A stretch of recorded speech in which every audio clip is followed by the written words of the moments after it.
So let's get started. Next slide.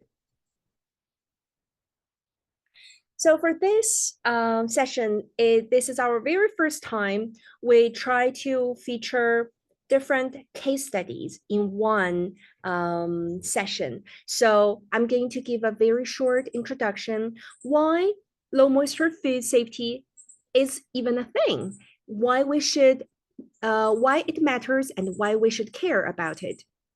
And then 3 of my team members are going to present our most recent learnings around this topic. So 2 of the case studies are around wheat flour safety. And then the 3rd case study will be presented on powdered infant formula. So you will hear more about those interesting topics. Next slide. So why low moisture foods is so important? Over the years, we have been using drying, dehydrating as a technique to preserve foods. So our goal is trying to let bacteria not grow. So you can see on this slide, we have tree nuts, peanut butter, wheat flour, and dried fruit. A lot of the times, especially looking at tree nuts and dried fruit, the first thing you may think about is snack. I should snacking it. So you would never think about, next slide. Next slide, please. Yes, which is the food safety of it.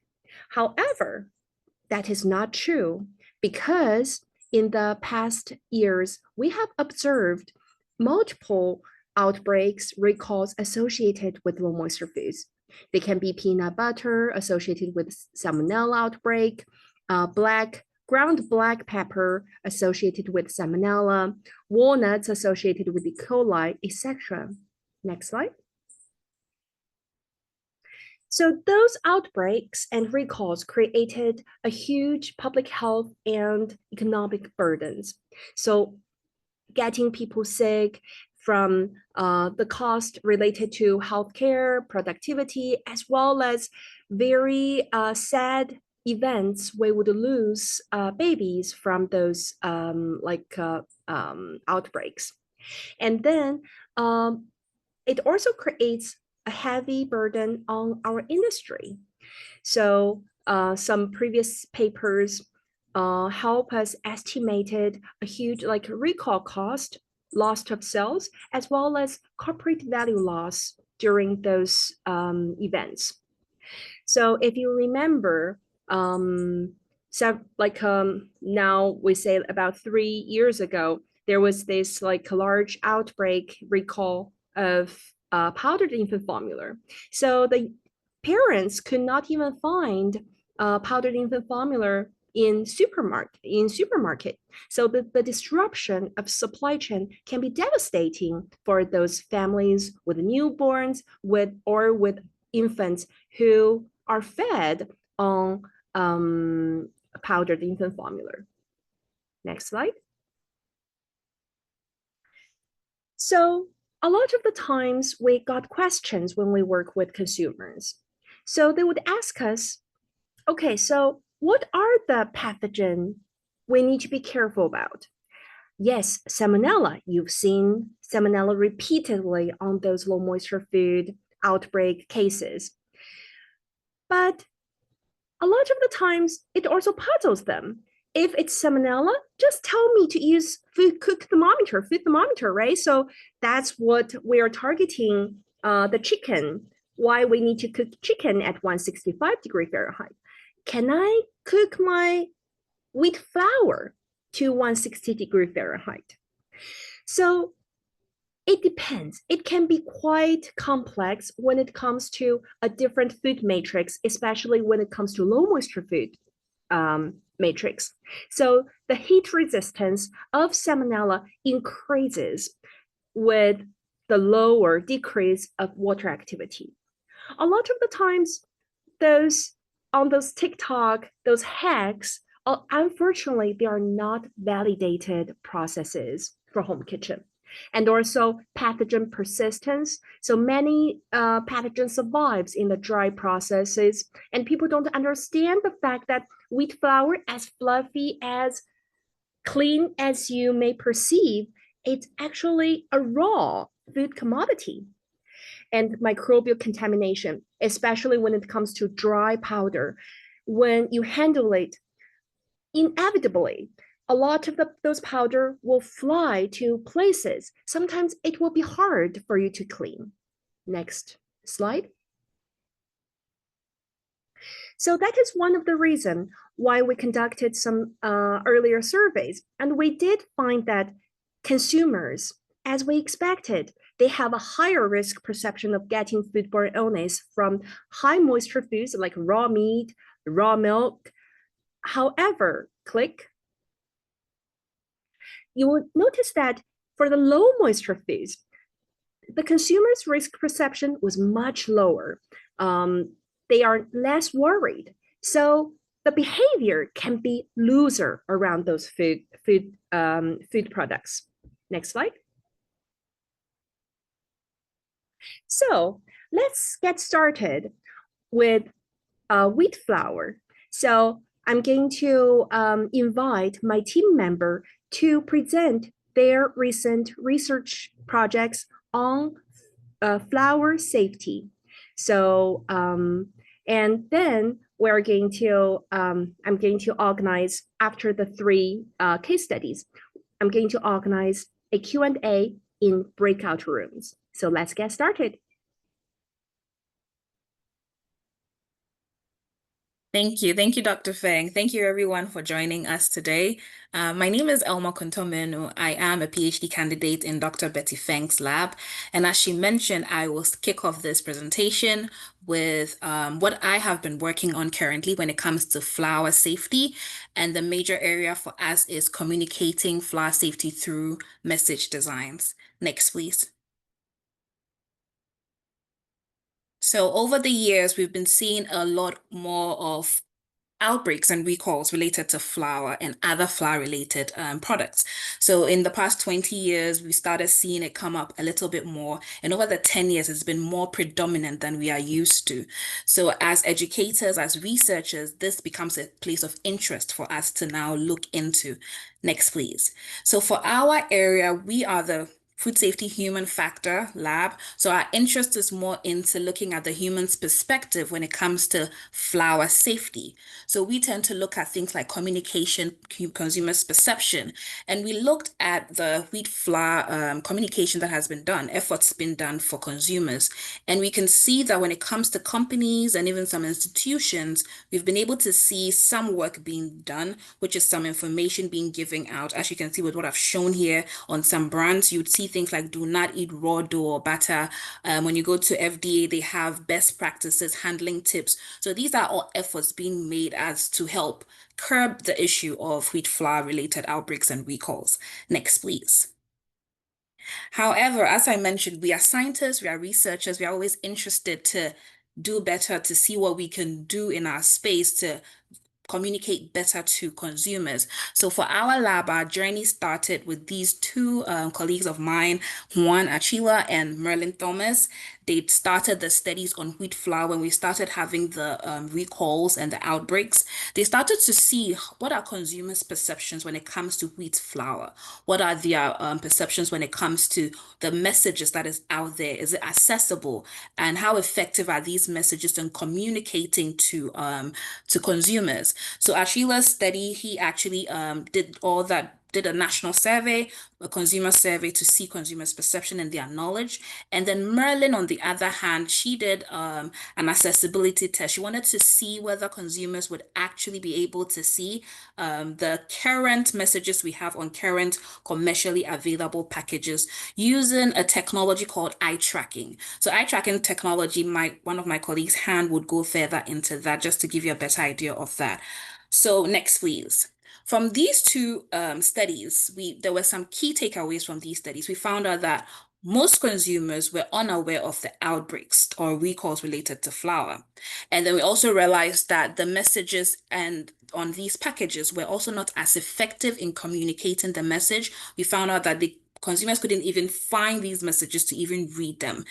And further on in one of the studies, in Merlin's study, actually, she did an interview. And in this interview, she found out that consumers prefer to actually know the reasoning to why they are being told to take an action, which is do not eat raw dough or butter, which is what is common on a lot of brands. They wanted to know why. They just didn't want to see the do not eat raw dough or butter just on its own. And with this knowledge, we decided then what next? What is our next step? Now that we know this, what can we do? So in our exploration, I would like to introduce a concept called message framing. I don't know if everybody's familiar with this concept of message framing. It's used a lot in communication studies. It's used a lot in health related studies. We also see it in marketing. So what message framing does is you try to make the message, it's a communicating tool. You make the message to influence a consumer's behavior or the judgment towards the product. So you're trying to incite a certain kind of behavior or attitude from the person when they read this message. Next. So what we have different forms of message framing. We have the gain message framing, we have loss message framing, and non-loss. We have different ways you can frame this message. So I wanted to give an example. For instance, the gain message framing. So let's say we are a sports company and we want, people to lose weight by coming to our gym. If we wanted to create a message to catch their, people's attention, gain message usually gives you the benefit. It will tell the individual the benefit to actually taking that kind of step or behavior. So in this case, I said exercising regularly can help you lose weight. So if you're somebody who's looking to lose weight, you will gain the benefit of losing weight. So that's a gain message framing. Loss message framing, on the other hand, is the opposite. So the consumer gets to know the negative consequence of actually not taking that action. So in this case, again, in our company, as a gym, not exercising regularly can make you gain weight. So if you are someone who's looking to lose weight and then you see this is a negative consequence. So that's what the message will elicit. When it comes to non-loss, I tend to call them informational messages. They are neutral based. They don't necessarily incite any kind of gain, positive or negative. So an example is exercising is part of a balanced lifestyle. That could be a message. However, it does not necessarily tell you a negative or a positive consequence. So this in a frame is what message framing is. So we decided to adopt message framing into our flour safety, knowing from the first two studies, the key takeaways, and then combine this to now see what our next steps were going to be. Next, please. So what the first thing we did is wanted to develop flour safety message. If you remember from the key takeaways, we mentioned that the messages were not as effective, and then the messages, the consumers wanted a message that would tell you the whys. So we wanted to use that plus the message framing concepts of gain or loss or non-loss to create messages that we will now test out. So to develop these flour safety messages, we had a ton of messages come up from our discussions. Then what we did was we had a preliminary study, and we also had some listening session with some experts, as well as some internal reviews to now cut down to this two major messages, which is loss message and the non-loss message. The loss message, we have eating raw dough or butter increases your risk of becoming ill because raw flour is not a ready-to-eat product and can be a source of bacteria. So we are telling you do not eat at the same time the consequence of that, which is a loss, as I said, a negative consequence. Then the non-loss, as I is neutral, it's an informational. So do not eat raw dough or butter because raw flour is not a ready-to-eat product and can be a source of bacteria. In our discussions, we realized that the gain message framing was not fitting for us. So we decided to take out the gain messages and concentrate on this too. However, introduce a control message, which is the do not eat raw dough or butter, which is the standard that we usually have around. So we now have three messages that we can now use in our study. Next, please. So we evaluated the effectiveness of these developed messages. So now we have three messages. In a national consumer survey, we decided to evaluate this effectiveness through the perceived message effectiveness. So this is also a validated scale, a way in which we usually evaluate message frames. So in the health field for health communication, marketing, this is a common skill being used. So we use the University of North Carolina perceived message effectiveness scale. It's a Likert scale. We use that to measure the effect of our messages. And then we also looked at, aside just it being effective, wanted to see in terms of, is it informative? Is it catchy, like in terms of the phrase, attention? So that is what I termed as the message perception. So we looked at these two things to evaluate the effectiveness of the messages we developed. Then further on, we also wanted to see and explore label features, label designs. So if it's not just a text, like a text message, and it had to come as a logo, as a design, how would consumers prefer to have their logo to look like? So for that particular label creation, we got a little bit fancy. Next, we got a little bit fancy. We did sort of like a self-explicated conjoint approach to actually give consumers the chance to come up with their own logo. So like customize your own logo. Like if you're going to buy a Tesla, you wanted your own designs on how a Tesla should look like. We wanted them to create their own customized fire safety label with these different parameters. This also, we had series of discussions. We had a listening session to try and narrow down the options that we would make available to our consumers. So they get to go through and then make their own label. Next, please. So what we found is that consumers perceive that the loss message as most effective. They prefer the loss message, which is what when you say eating raw dough increases your chances of, your risk of getting ill. They prefer that elicited a negative effect on them. They prefer that message, and it had a high rating in terms of the perceived message effectiveness scale, which shows that it is more effective. And the same thing we saw for the message perception, which is they saw it as informative. They saw that it could catch their attention when they read it. So for us, we've seen right now that compared to control and non-loss, the loss message is more effective. Next, please. Then as we are educators, as we are communicators, we are always trying to see the best way we can communicate to different groups of people. So we looked at the demographic profiles, trying to see how best to communicate if we have to. One of the things I wanted to show was the geographic context. So we had people from urban, suburban, and rural areas. We categorized them into these various groups and then try to see how they would view the messages. And as you can see across board, next please, you can click. You can see for us, we realized that those from the rural participants actually scored the least for control message. So it's less effective. Control message is actually less effective among community participants in rural areas.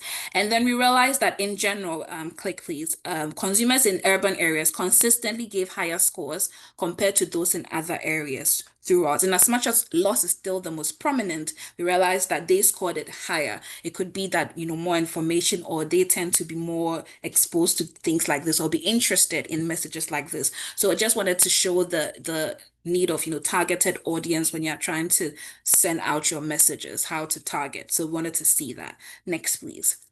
When it came to the label creation, as he said, wanted them to create their own designs, their own idea. But the thing is, wanted to actually pinpoint the key features. If we're supposed to have a design, the key features that should have gone into that design. And predominantly the warning alert word. Consumers said it should probably have a warning alert word. They would prefer an octagon shape. It should have a sort of a bow icon and then yellow. So these are the major features. I just popped up a few just to give you a visual of what it could potentially look like. So showing some of the top label designs when we ask the consumers to create their own designs. Next, please.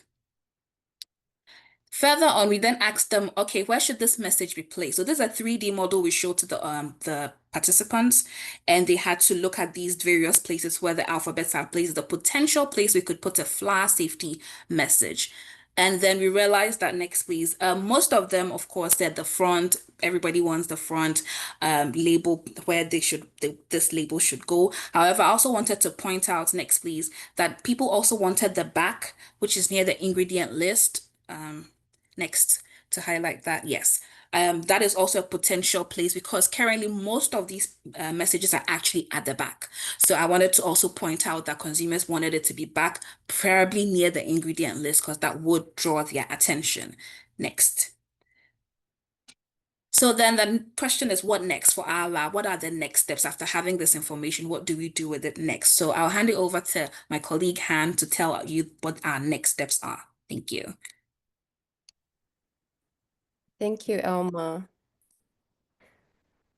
Okay. Can everyone hear me? Okay.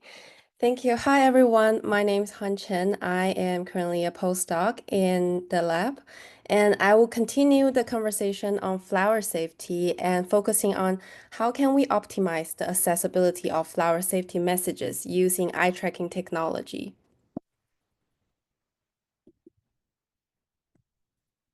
Okay. So actually, right now, many flower company has included food safety messages on their packages. So feel free to type into the chat if you have seen those message before or if you remember where you have seen those message. So we commonly seen those messages on either the top of the packages, on the side of the packages, or on the back of the packages. So we were wondering how consumers view the packages and if they can found those messages on the package. So that's why we decided to use the eye tracking technology. It is a sensor technology that allow us to captures consumers' visual attention in real time. So you can see on the screen on your left-hand side, um, sorry, can I go back? Okay. Yeah, on your left-hand side is the eye tracker that we asked the participant to wear. So you can see there are sensors on the glass lenses to capture those information. And this eye tracking technology actually can provide us a lot of different metrics.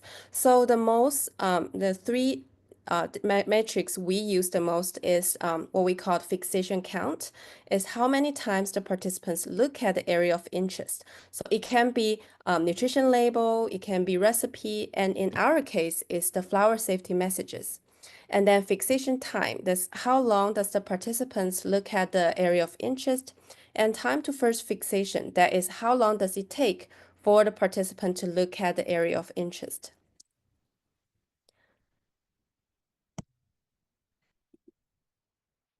Next, please. Yeah, okay. So on your left-hand side, you can see this is what what we can see from the tablet when the participants was wearing the eye tracker and examinate the packages. And on your right-hand side is the data that's generated from the devices. So if you see their numbers in the green circle, so that shows the sequence of where participants looking at the packages.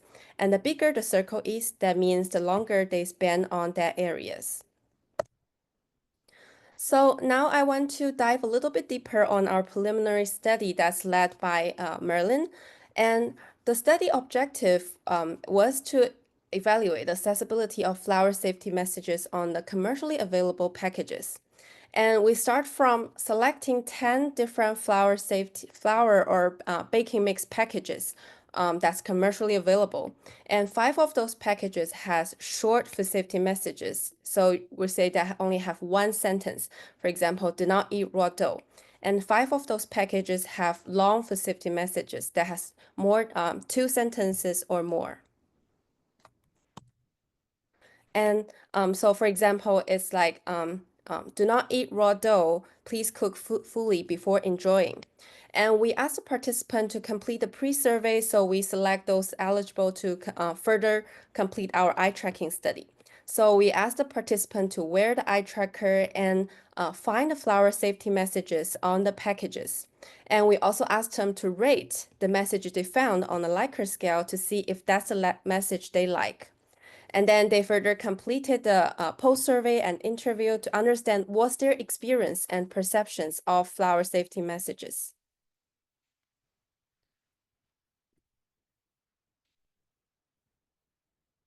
So from our study, we see that only 2 participants out of the 47 have found all the messages on the 10 packages. And if you see the figures, the bar stands for the average time to first fixation. And then the orange dot stands for the percentage of participants who found the flower safety messages on the package. And when we look at the data, it shows us that the package S4 actually has the shortest average time to first fixation. And 98% of the participants actually found a message on this package. So the message was, do not eat raw batter, store in a cool, dry place. However, even though almost all participants found the messages, only 15% of them selected as their preferred messages. And most of them say that they prefer the message with reasoning for the warning. So they want to know the why.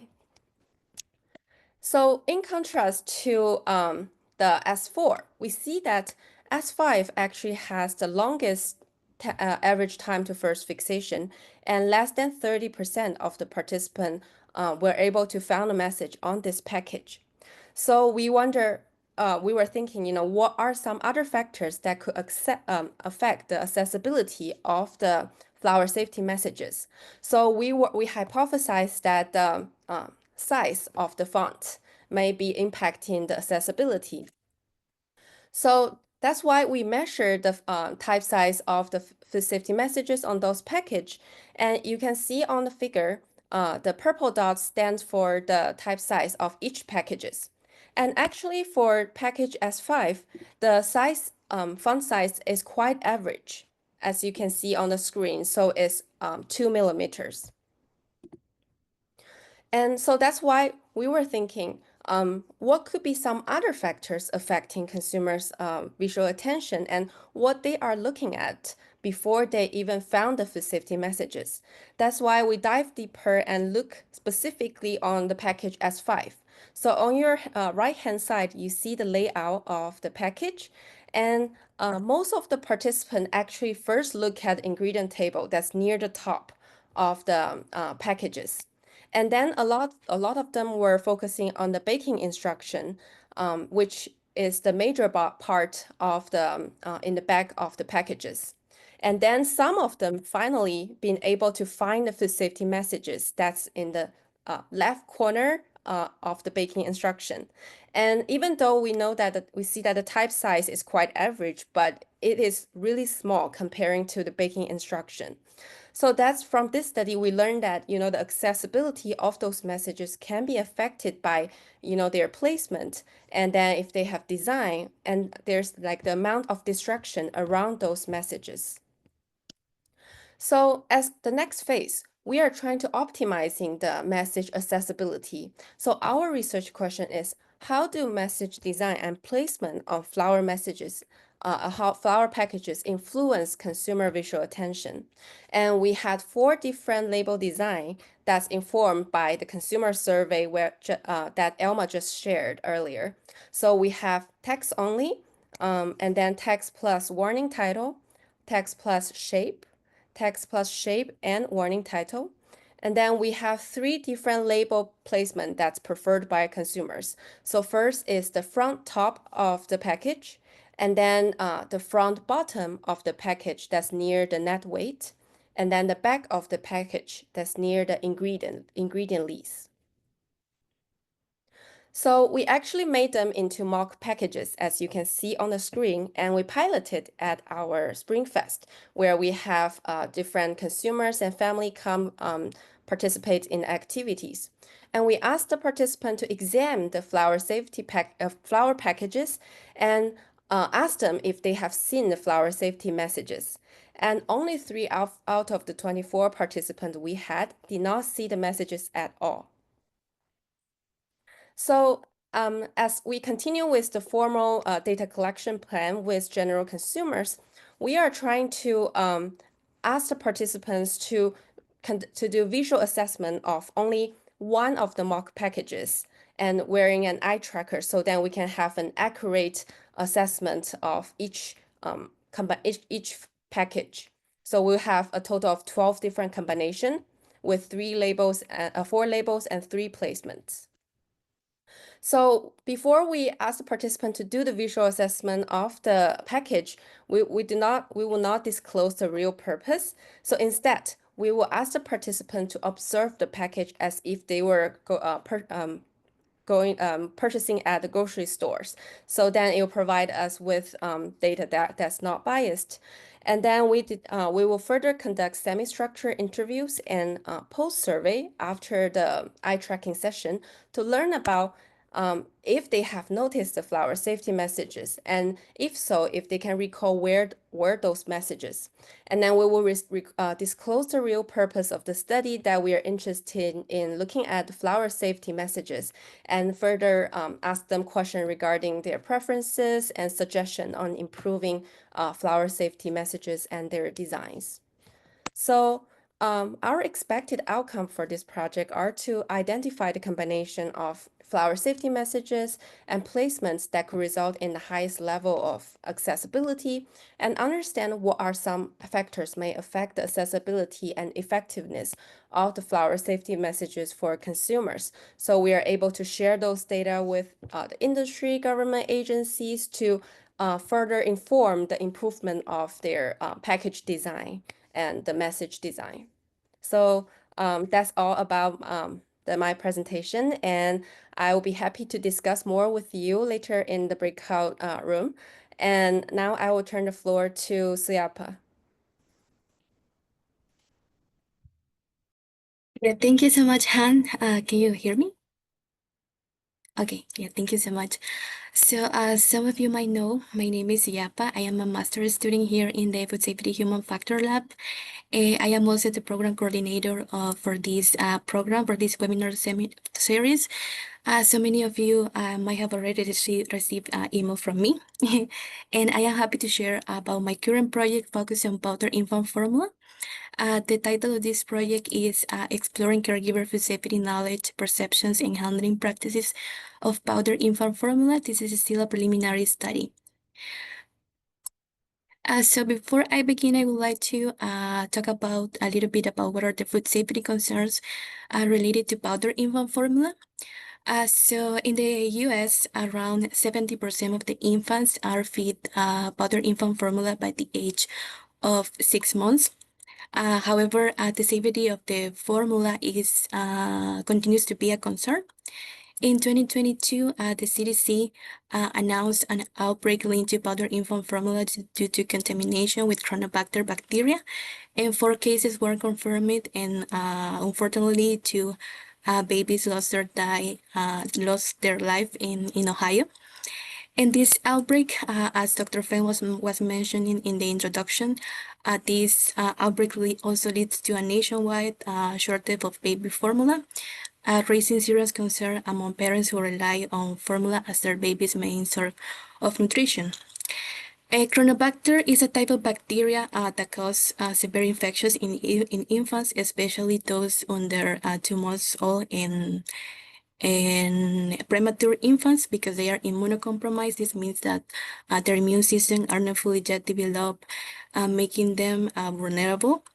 And the contamination can occur during the manufacturing processes of the powder formula or after the production through the contact with contaminated surfaces, utensils, the feeding equipment, water, or even from the environment during the preparation.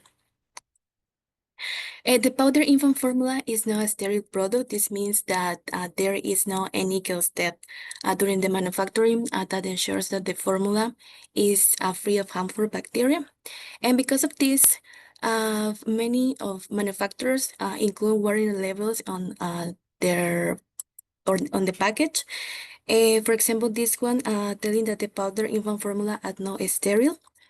And additionally, the CDC advised that when preparing a formula, especially for babies under 2 months of age, the formula should be mixed with hot water, at least 158 degrees Celsius or 70 degrees Fahrenheit, Celsius, sorry. So, however, various studies have shown that the caregivers often do not follow these recommendations. That's why the objectives of this study are to explore infant caregiver handling practices for the powder infant formula. And we would like to focus on preparation, storage, labeling, and food safety knowledge of the caregivers. Also, we want to evaluate the caregiver adherence to regulatory guidelines and their perception of microbial contamination risks associated with the formula preparation. So to carry out this study, we are using a national survey to collect data on caregiver practices when using the powder infant formula. So we developed a set of questions designed to explore how caregivers prepare, handle, and store the formula.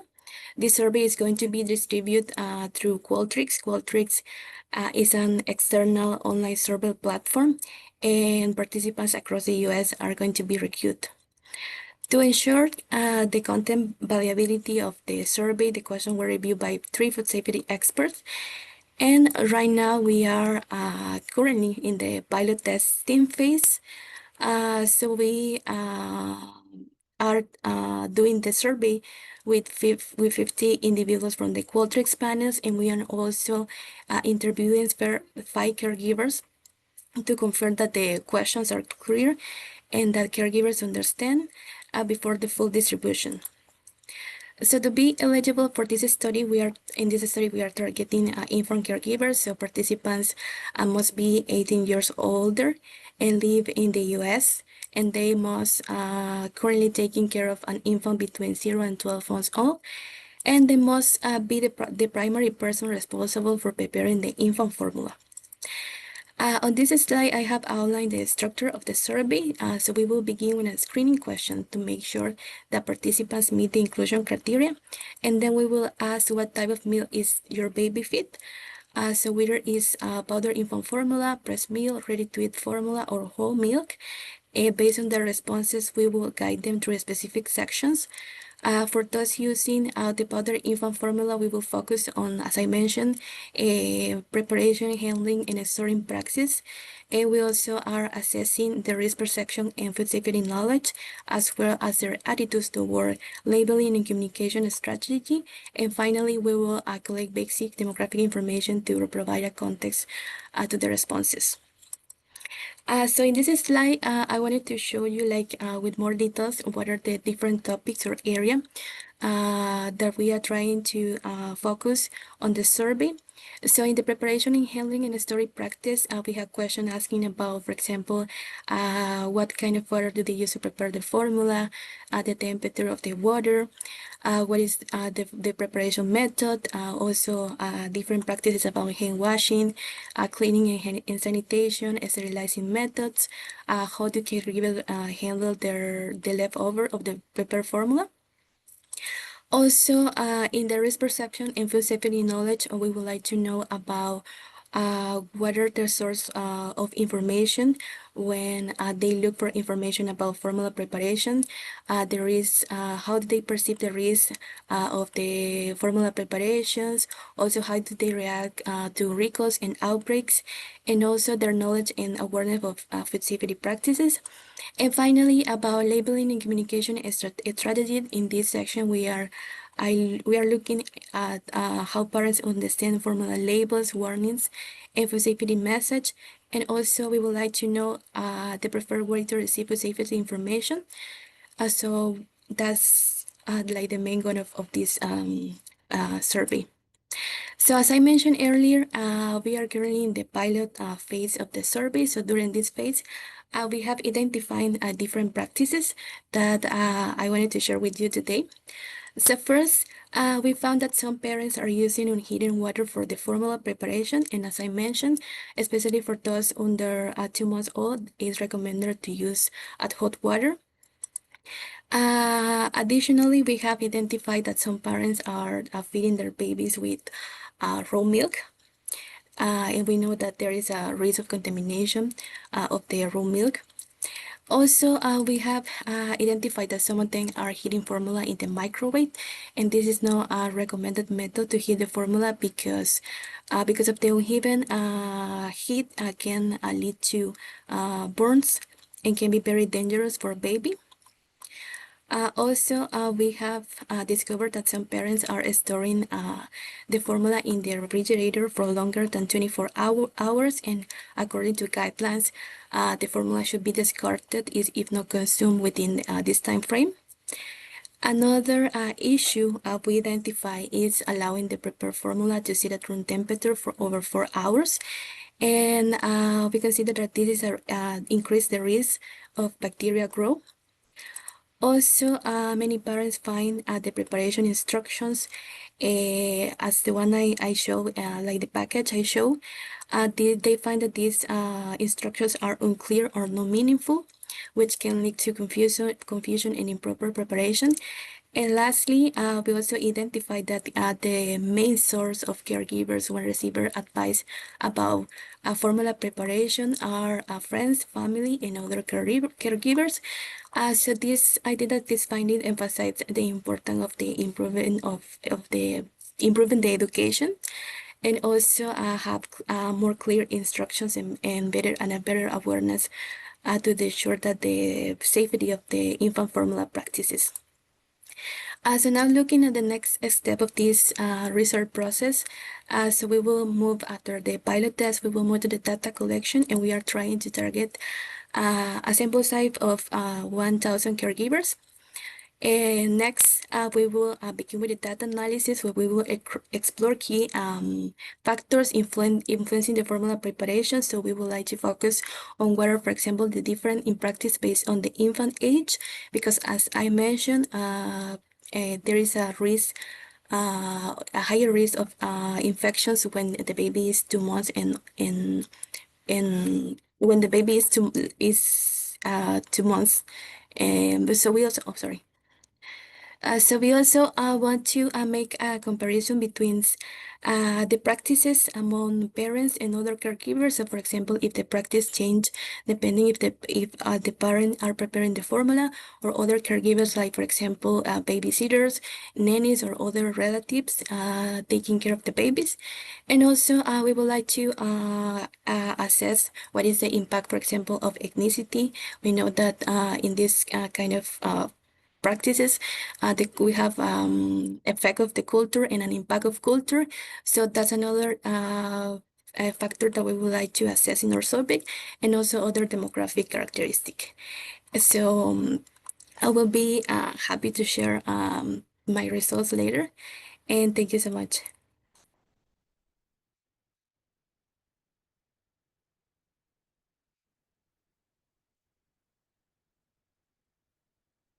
So now it's the time for a Q&A. So I will open 2 breakout rooms. Then you can join the one that you are interested in. So one will be about flower food safety, and we will have Elma and Han. And in the other, it will be me. So I will be happy to hear your feedback. We're going to go spend some time in the breakout room. So if you're interested in the flower topic, please go to the first breakout room. So Alma and Han, both of them, will be answering questions in that breakout room. If you're interested in the topic that Suyapa just presented, please go to the second breakout room. Yeah, so and Suyapa and I are going to be there. So some key takeaways. So we noticed that when working with consumers, talk and try to communicate with them on the risk of having food safety implications with low moisture foods, the first reaction usually is, really? I don't really know about that. Instead of, oh, I know, but I don't care, right? So most of the time it's because they don't really know. That's why they have such a low risk perception. And we also identified the needs for education on safe handling of those low moisture foods. So from the example Elma showed earlier on, even depending on residential area. So rural versus consumers from urban, they may need to be communicated in different ways, and some user-friendly and easy to understand materials. So in the US, we have multiple languages being spoken in different communities. So how to present those messages in a way that every people can understand in each community is needed, and accessible across different platforms, accessible as well as I mentioned in the infant formula breakout room, consistent. accessible and consistent messages both are very, very important to make a very user-friendly, create a user-friendly environment for our consumers. So no matter on TikTok or on the Instagram, no matter it's from Purdue food safety, like human factory lab, or from CDC, from the influencers, if they can hear the same voice, that will be much more helpful and easier for consumers to understand. So yeah, those are our takeaways. Thank you so much for being with us. Next slide. So if you have further questions for us, please contact us on our website, and you can send me an email. I think Suyapa already posted the post survey, so it will be very, very helpful for us if you can finish this 5-question post survey that can help us record and keep improving the sessions. So this is a new form compared to our previous year's format. It's also a pilot format. We want to see if this kind of lightning talks can make the session even more interesting. So let us know how we do. And I hope I can see you next week at our last session for this year. Thank you very much.